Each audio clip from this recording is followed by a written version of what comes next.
masih dalam tema bahwa kita mengalami kegerakan, ya, kegerakan Roh Kudus, hujan akhir, ya. Kegerakan Roh Kudus itu ada dua. Yang pertama, Injil keselamatan yang diberitakan untuk menyelamatkan orang-orang yang terhilang. Lalu tidak bisa dibiarkan, ya, setelah diselamatkan, ya, maka perlu didewasakan, ya, oleh Injil kemuliaan. Ya, inilah yang mendewasakan gereja Tuhan, ya, sehingga gereja Tuhan sebagai mempelai perempuannya atau sebagai tubuhnya, ya, ini bisa menyatu dengan kepala, ya, menyatu dengan Tuhan Yesus Kristus, ya. Jadi kita dipersekutukan, ya, sebagai tubuh Kristus kita dipersekutukan berbagai macam, ya, karakter, ya, tapi kita dipersatukan lewat kuasa firman dan Roh Kudus, ya.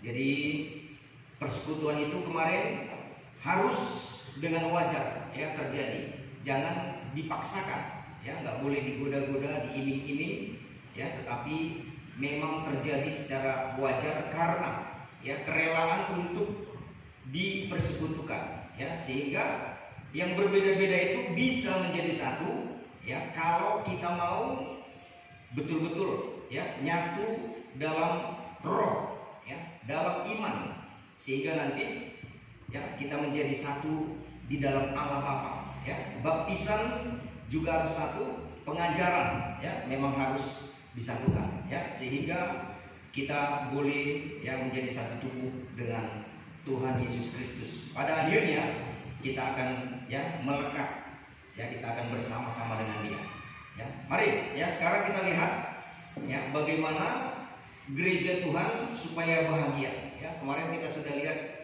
dalam kitab Yeremia bahwa kebahagiaan, ya, pasal 9, ya, kebahagiaan manusia itu baik, ya, supaya kita bahagia, mau gak mau kita berfungsi, ya. Fungsi istri itu melayani suami, menjadi penolong bagi suami, ya, sehingga suami benar-benar berfungsi, ya, pulih, menjadi imam, menjadi pemimpin dan menjadi nabi di tengah-tengah keluarga, ya. Jadi secara rohani, ya, supaya kita diimami Tuhan, dilindungi, dipimpin oleh Tuhan Yesus Kristus, ya, sebagai kepala, maka kita harus siap menjadi pelayan-pelayan Tuhan, ya, atau dengan kata lain menjadi, ya, penyembah-penyembah Tuhan. Mari kita lihat syaratnya, ya, supaya kita benar-benar diakui Tuhan umatnya, jemaatnya, ya, karena ada banyak ternyata, ya, gereja Tuhan, ya, merasa sudah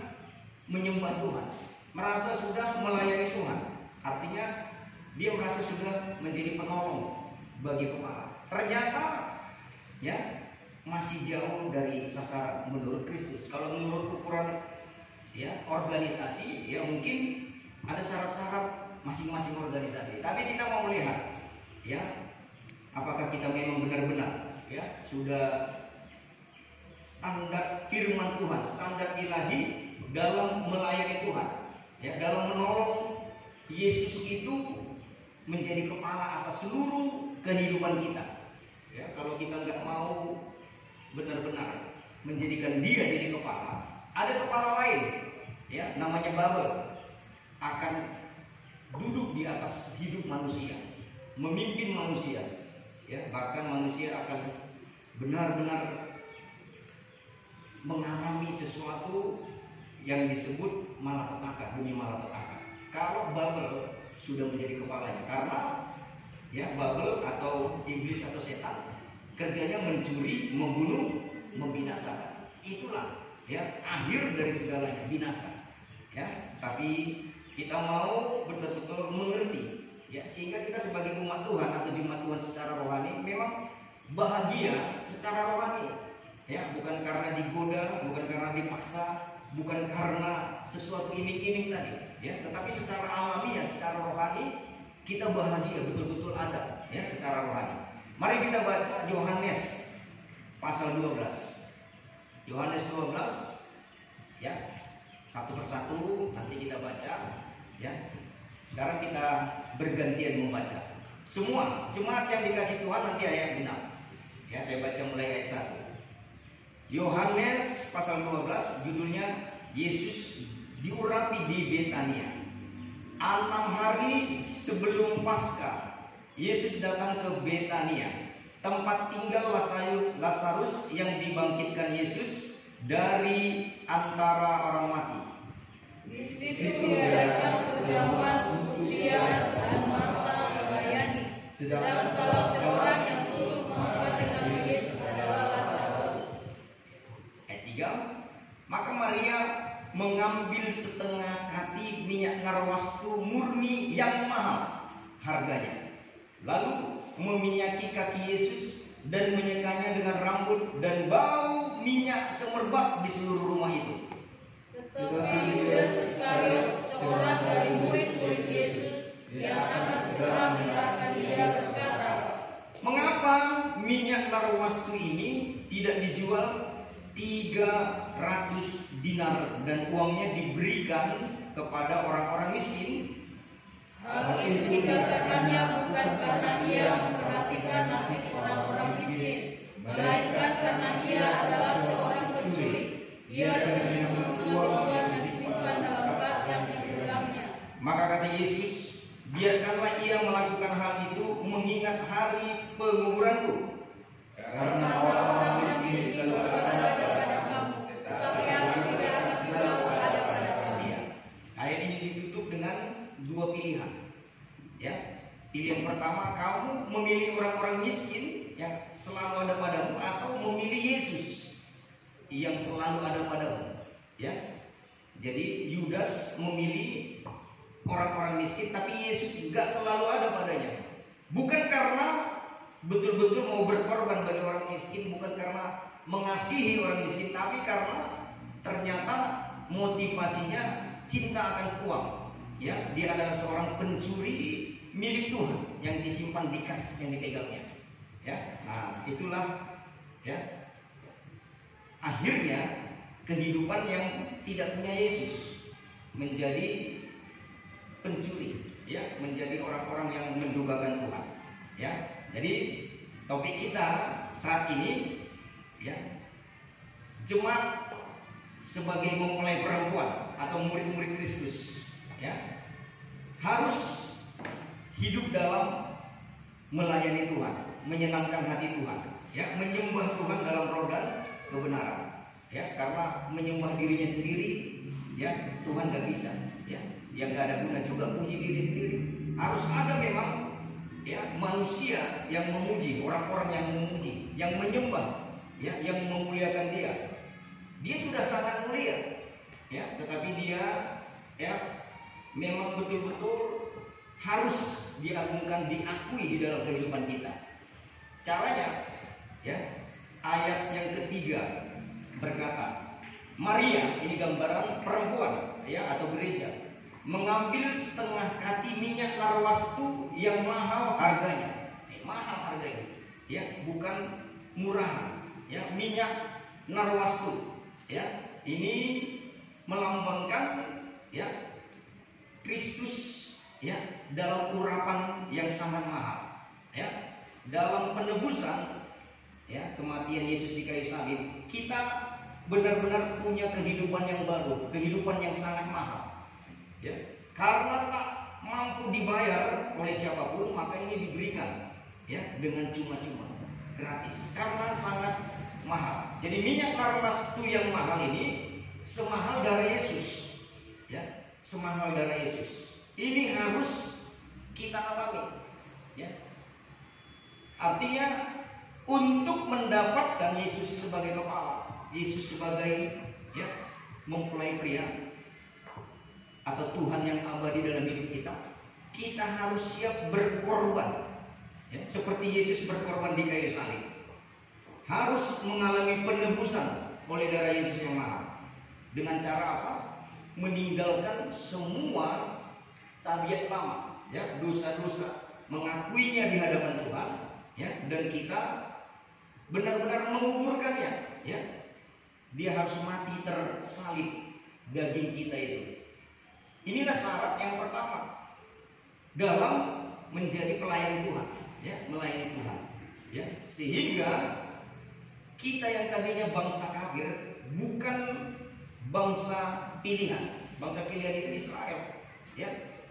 Tapi bangsa kafir yang murahan, yang gak ada harganya, yang tinggal menunggu waktu untuk terlempar dalam rapat tangis dan kerta ini.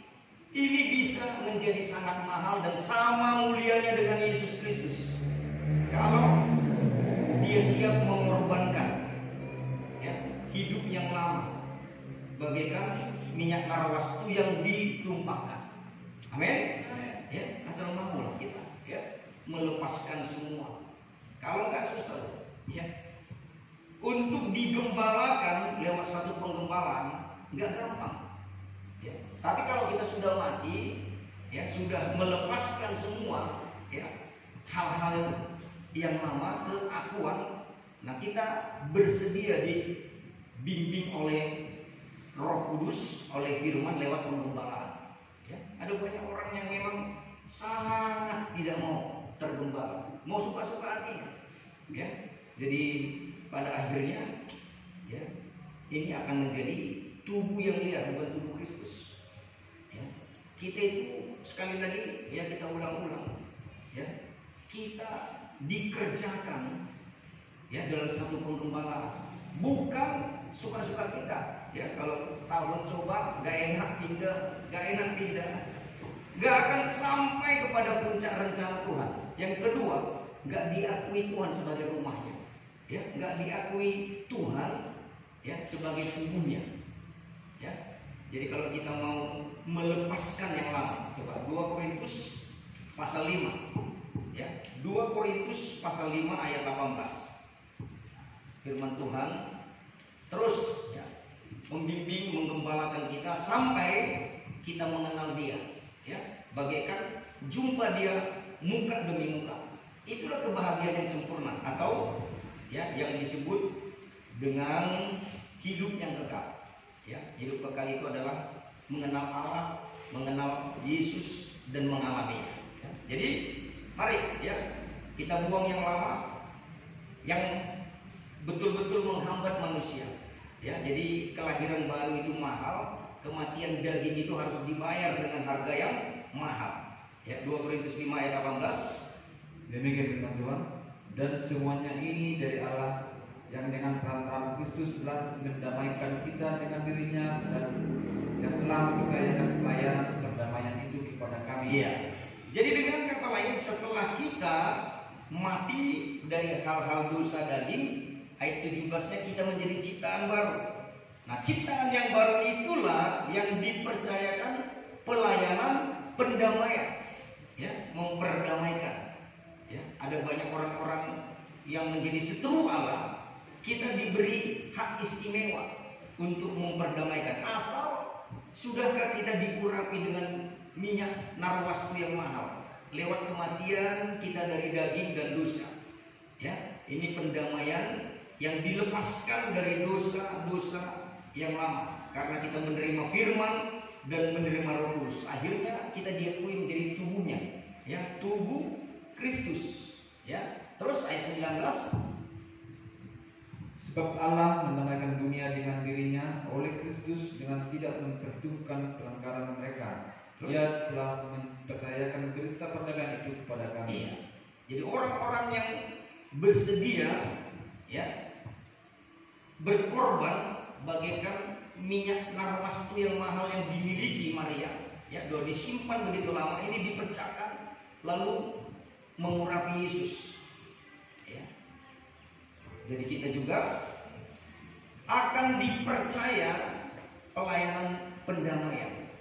Ya, jadi ternyata nggak semua orang dipercaya oleh Tuhan. Ya, dia boleh percaya sama Tuhan, tapi persoalannya dia dipercaya oleh Tuhan nggak?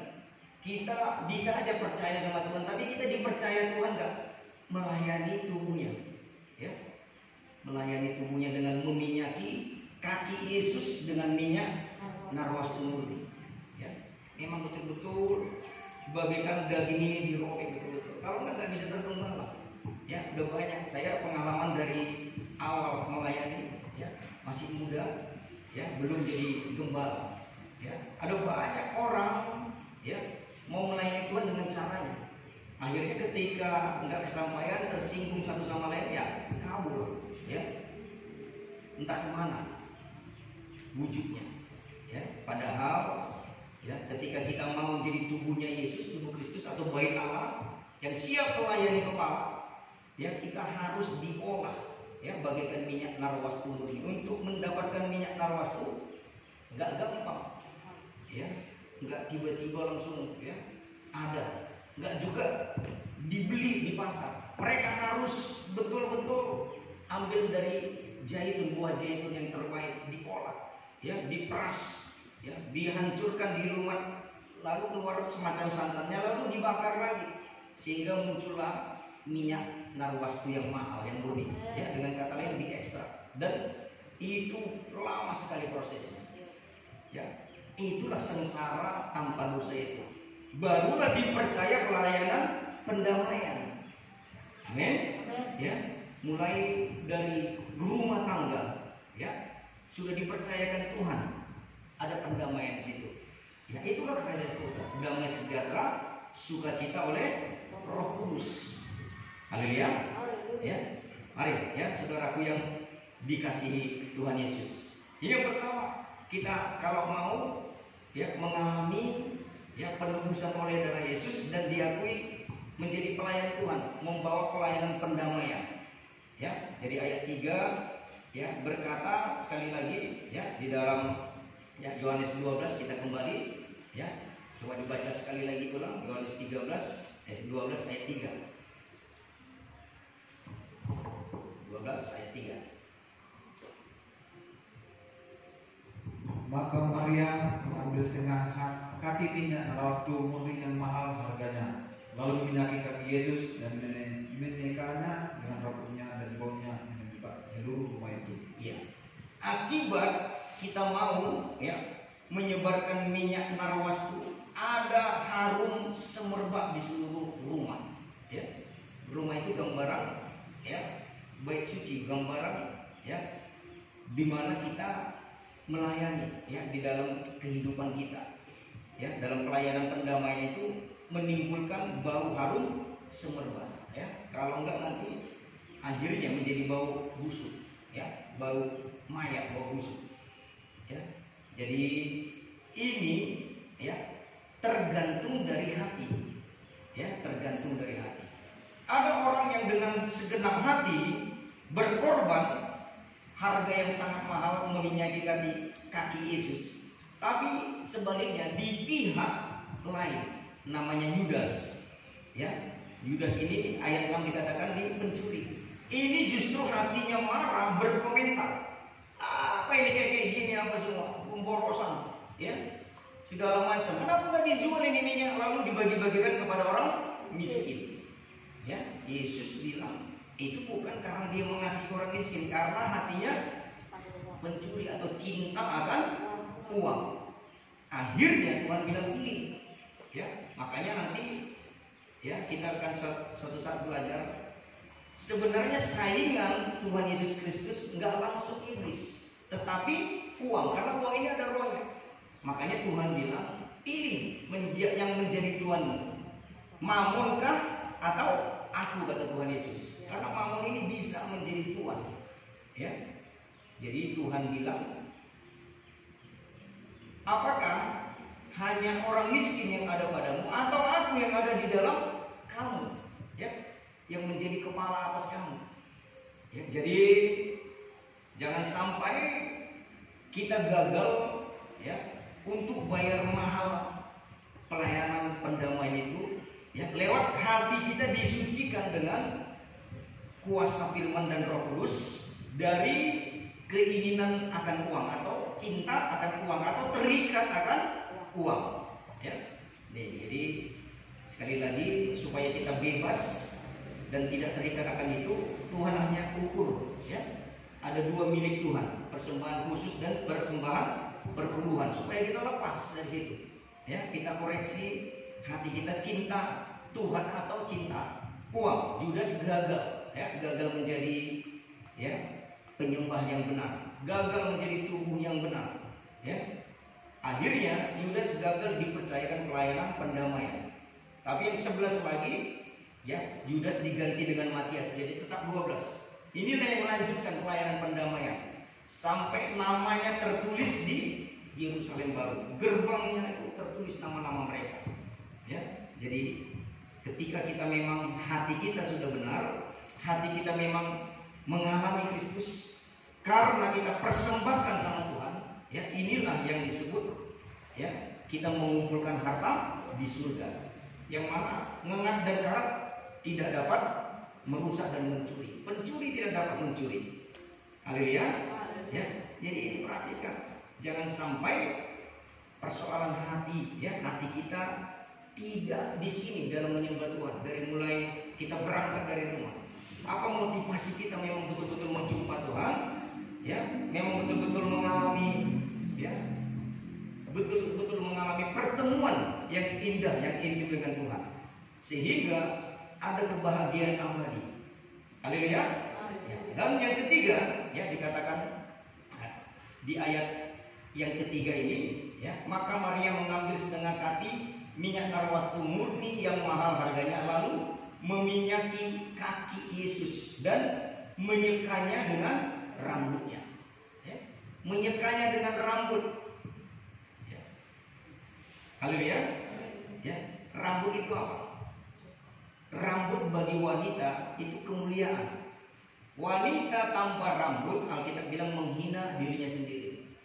Karena itu wanita yang menyembah Tuhan gak boleh botak, ya. Tapi harus menudungi kepalanya, ya kayak jilbab itu zaman perjanjian lama memang begitulah, ya. Gadis-gadis atau perempuan menyembah Tuhan, ya. Dan mereka punya mahkota, punya rambut, punya kemuliaan. Amin. Nah, rambut adalah kebanggaan, mahkota kemuliaan, tapi dipakai oleh Maria menyeka kaki Yesus. Jadi dengan kata lain, mari melayanilah, ya. Jangan untuk dipuja-puja manusia, untuk cari kemuliaan, cari kebanggaan, cari kehormatan, ya. Tapi rela enggak dengan rambut kita yang adalah mahkota, adalah kebanggaan, kemuliaan, itu dipakai menyeka, ya. Sehingga kita nanti akhirnya dipercaya Tuhan pelayanan pendamaian, ya. Yang kedua, Kristus selalu ada padamu. Kalau Yesus ada, ya, laut pun bisa menjadi jalan, ya. Padang gurun bisa menjadi tempat kehidupan. Kalau Yesus ada, kalau ada tiang awan dan tiang api, ya. Jadi supaya ada baik, ya kita siap melayani sebagai hamba, ya, yang betul-betul bagikan mengorbankan kemuliaan kita, kebanggaan, keakuan kita. Siap nggak? Ya, tanpa upah, ya. Kita betul-betul, ya, siap bilang ini aku Tuhan, ya, utuslah aku Tuhan. Ya. Pada akhirnya upahnya itu adalah Tuhan Yesus sendiri. Amin.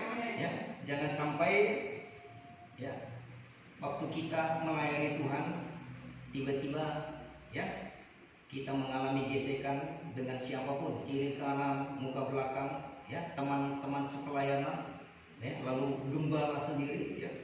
Akhirnya muncul keakuan itu, timbul, ya, rasa kemuliaan itu, ya. Gimana ini? Gak ada harga diriku dibikin apa segala macam, ya. Padahal kita sudah ditebus dan harga diri kita seharga darah Yesus. Makanya waktu kita belajar, ya, tentang gambar diri, sebenarnya itu sudah tuntas. Ya, sudah selesai. Ya, sudah selesai. Nggak ada lagi topping-topping. Ya, apa adanya lah kita. Ya, ayo kita komsel di rumahku misalnya. Tapi yang ada hanya air putih, ya nggak apa-apa. Ya, ngapain kita ngelak ini itu, ngomong banyak kali ngomongan segala macam. Padahal hanya mau ngelak itu aja. Ya susah sekali, ya, untuk jujur aja di hadapan Kristus. Itulah yang nggak mau mengorbankan minyak narwastu murni, ya, nggak siap berkorban untuk Yesus. Apalagi disuruh rambutnya dipakai melekati.